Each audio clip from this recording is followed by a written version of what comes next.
Coach, you guys will talk about both kind of the responsibility that comes with this weekend, and Keegan said, well, look, if I'm going to make a mistake, I'd rather have it happen this weekend than the next one. How do you balance these next couple tournaments? You got to just treat it like the next competition. These kids have been wrestling, a lot of them, since they were like 5 or 6. And if you make it too big of a deal, then they make it a big deal. Just go in and you talk about, coaches talk about the process. They have an identity as a wrestler. And they know what that is. And we make them write it. We keep journals and things. They know when they're wrestling their best, and I'll show it to them on film too. You're moving forward, or I heard some of them talking. They know if they're executing their game plan a certain way, that's when they have the most success. That's why you have the regular season to practice that. That's why you've been wrestling all these years to figure out which way you get better and better. And these guys are really good. We started the season ranked really high. We've had some duels where we haven't had our team, so we've dropped. But it's still the same team that, started with those high expectations that are going to be showing up. So they're going to be showing up with, we know what we have to do. We need to go execute. This isn't anything that's the end all about, they're just going to go in and wrestle hard. And that's what this group has always done. So I feel very confident about where we are right now. Glad I got them all in the practice room. So that helps too. Can you talk about the process behind sticking with Hawks at 184th? It's never easy, when you have 2 kids that are that, very close. I've actually had to do it on and Dom's been on the wrong side, my assistant coach. I had to pick between him and Ellis a couple of years, and it's never easy, but there has to be a decision made, and somebody's going to have to sit and somebody's going to have to go. So I felt like at the time Hawks had 2 top 10 wins and another top 20 win, and really that was about it. So it was just, we're going with Hawks, and obviously Clayton was disappointed, but he's there working out and preparing for the next year. Obviously not the same group from year to year, but other things that kind of you learn and you can take from conference championship year to year, kind of like the guys mentioned having a practice this year to avoid starting slow. Like, there's some things that you learn and implement. It's always, when you finish anything, you should go back and note, how can we improve? How can we do something a little bit better? That's just something I'm kind of really meticulous about, that I'll be writing notes coming home from a Big 12, or while we're going through it, I'll tell my director, wow, let's note that you can't be eating this food or having the food delivered. You got to make sure it's here on, it's so many, they talk about small things, every small thing, and you've worked it out throughout the regular season. But last year, what happened was those guys made wait in the morning at 10 o'clock and didn't start the finals till 8 o'clock at night. That's a long time. And they were like, hey, we want to go back to our hotel rooms. Well, we're coaching all day. Then we had the social that we popped over to see our fans. And then when we finally picked them up, we realized they'd been laying in beds all day. They didn't get up. And so we just changed the schedule and learned from that, and we'll do better. Similarly, this would be the first 2-day tournament the team's seen. How do you prepare for something like that rather than like a tour? It's wrestling. They know how. We've had some multiple day weigh-ins. A couple, like 3 of them have gone. One wrestled Oklahoma at night, and then we drove over, had to drive to Southern Illinois, and they wrestled. I think Zach and Josh and Rocky did that. We've had multiple duels throughout a weekend. I know you have to ask those questions, but these kids know how to wrestle. They've been through so many multiple day tournaments in their life. The reason we aren't wrestling a ton of those big tournaments is you see the injuries that can occur. I watched what happened at Vegas, how many people didn't come and how many people ended up injured. So it's just getting your team. It's almost like you got to get your team through the season. Then because of and then you run into the flu and all that stuff. So it's just, you have the worst season to have a sport where your weight control is a part of it, and then sickness comes in. So it's a joy. It's a joy for me. I understand every match is important, but are there certain spots, certain things you're looking at going into this weekend saying this is going to be really, really critical, or a spot that you think? And the tournament's going to be very, very tough. There's no doubt about it. It's one of the toughest years of the Big 12. And, when I first started in Missouri, there were a lot of depth like that with the 5 teams we had going. But now it's just, when you look at Iowa State, Okie State, South Dakota State, then you add in the Northern Iowa. I mean, it's deep. And then you have teams like Air Force that are bringing like 2 or 3 absolute studs. And every team seems to have some studs, so there are no easy matches. I'm looking at the quarterfinals. And the quarterfinals could be quarterfinals of the NCAAs. So it's, I mean, even with Keegan's weight, there are 4 of the top guys in the top 10 at that weight. That you can't be looking ahead to matches. You got to be focused on the one in front of you because these guys are battling. And with only 6 spots at most of the weights, that there's going to be some dogfights to earn a spot to the national tournament. So you've got to be prepared with the guy that's in front of you. Take that one first and not look ahead. Seeing you're back in the Big 12, can you talk about how that move has impacted the program? I mean, this is the 3rd year, so we're kind of all these guys, most of our guys, there's a few like Zach and Noah and I guess Keegan and Rocky wrestled in the MAC too, but it's long forgotten. Now we know we're in the Big 12. We know there's going to be the big arena, the big atmosphere, but they're through that. They just go out and it's a mat, has a circle and you go wrestle. That I don't think they think of it, oh, this is the Big 12 now. They're beyond that now. We've wrestled some of the best teams in the country like Virginia Tech, Cornell, look at Arizona State. We've had a tough schedule. They've been through a grind of a schedule, but so getting out here and having tough matches back to back is not going to phase them. You've never been a guy that looks back a lot on what you've done, but do you talk to the guys at all about the 12 straight and the responsibility here? Do they just kind of understand? We'll talk about in the beginning of the year as goals, and we'll look up at the board and 12 straight years of winning a conference championship. Yes, it's important. Yes, that's always a goal of our program, and it still is going in. That people are writing us off a little bit, but there's an opportunity. This team knows how to compete. Just got to go do it. I mean, more importantly, would be getting 10 guys to the national tournament. If we can get 10 out there, it gives you 10 opportunities to score points. And so we need to have a good weekend. There's no doubt about that, but they know that. That's what they've trained for all season.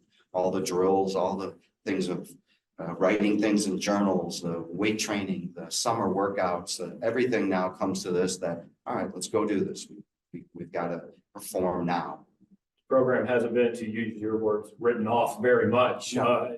Do you like being in a position where you got to go prove something? I'm not worrying about it. I'm just worrying about, all right, who's up first? Noah, you up first? Let's go. Let's do what you do. Get out there. Let's get wins. If we can. A big thing in this tournament, the team that's going to win it is going to win tight matches. So there's going to be some 1 point and overtime matches. We've seen it all throughout the season through the duels, and then getting bonus points. There's with the new rules and the 3-point takedown, you can score a few takedowns and get that separation. You can win a match 10-2 or whatever. So bonus points and winning tight matches is the key, especially with how tight the team race is going to be. For a couple of your seniors, you heard them kind of talk about this is one of their last full practices here at Hearn. Is there anything on your end, realizing like it's kind of wrapping up for you coaching these guys as they move on? Yeah, I try not to think about that. That's what the banquet's for, to see them off. But it's just more, hey, this is just like you were as a freshman. We got to be focused on what we got to do. If you start thinking that way, emotion starts to set in, emotion you don't want.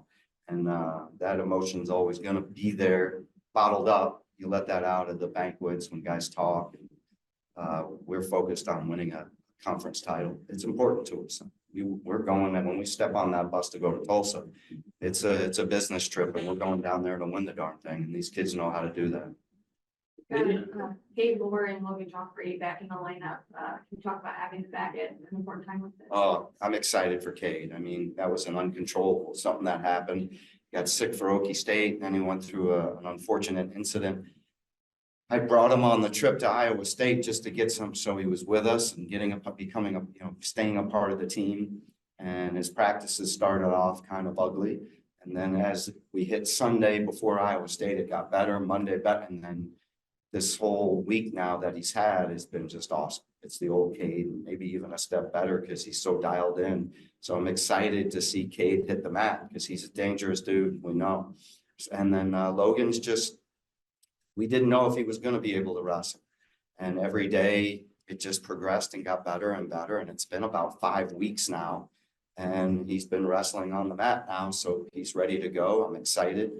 I mean, you look at, he's only had 10 matches. He's 5-5. You look at that, you could say, oh, he's not going to be prepared. But you look at the 10 matches he's had.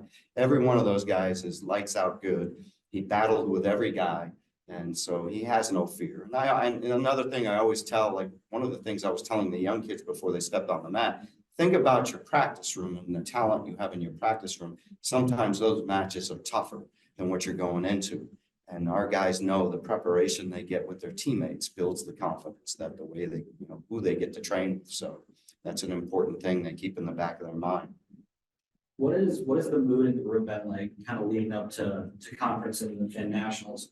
Is there more of like a sense of urgency, or has it been more laid back and relaxed? This team is relaxed. I mean, there's no doubt about that, but you sense it. I mean, it isn't a big change. This team is pretty much the same and I like it that way, that they are relaxed. They like to practice. They stay after practice. We don't have to yell a lot at these guys. They are prepared. They prepare themselves. They're taking the time to write in journals on their own. They're staying after and doing one mores and working on a position. So it's when you say, are they more dialed in this week? I think that's just natural instinct that this is a really important week, but I think they're always that way. Sometimes I have to remind them, hey, let's go focus in. We're going to practice here because they're too goofy. But then when they get down to business, they're all business. So it's a very mature team. There's a lot of years on this team that they know what it takes to, they've won at every level they've been at. That now they know this is the next event that I'm going to. That's that next big thing. How did the practice one mores start? I had an assistant coach that was training for the Olympics, and he had a freshman in there and they were working out. And I came in to eat my lunch. It was noon, and they were going, and the kid was getting the best of my coach. He was probably tired or whatever. But then my coach took him down maybe on the last takedown, and the kid was upset. He walked and kicked the door open. And he just stormed out. My assistant coach came up and he's like, man, he was wrestling really good. I was surprised after I got that takedown, he didn't want to go anymore and this and that, because he was taking it to me. Next thing I know, the door kicks open. The kid goes, we're going one more. And I was like, oh, one more. That's the attitude we want. I want to work more. I want to do more. And then it just became, I asked the team and asked others that doing one more is not just for yourself, but for a team. Teammates having a bad day, stay after and help them. Teammates having a personal problem, be there for your teammate. There's a lot of different things. If a kid's visiting the hospital, and does some community service, we'll say, hey, so-and-so, if it was Noah did a one more today, visited young kids at the hospital, that's a one more. And then we have another saying, it's just the attitude we do need. We took a movie where it's what's the actor's name? Bill Murray from, I think it's like Meatballs or whatever. It's a crazy camp movie, but he's like, that's just the attitude we don't need. We changed it to, that's just the attitude we do need. So when somebody's like, come on, I'll help you out. Hey, that's just the attitude. And we even have that on the shirts, that's what we need this week. That's the attitude, Tiger style to the utmost right now. We need that this week. One more for Coach.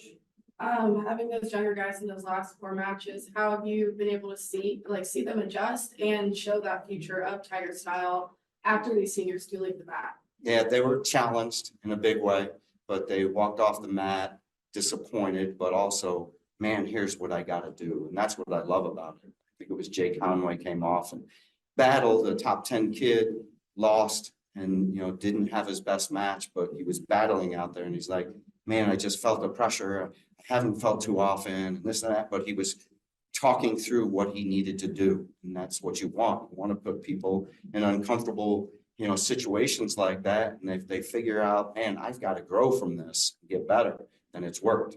And so I feel like it wasn't what I wanted to be in, sitting through a duel like that. But if you take a positive, those young kids got their butts kicked, but they realized, man, I got to do this and I got to do this to get better so I can be at that level next time I'm in this arena. All right.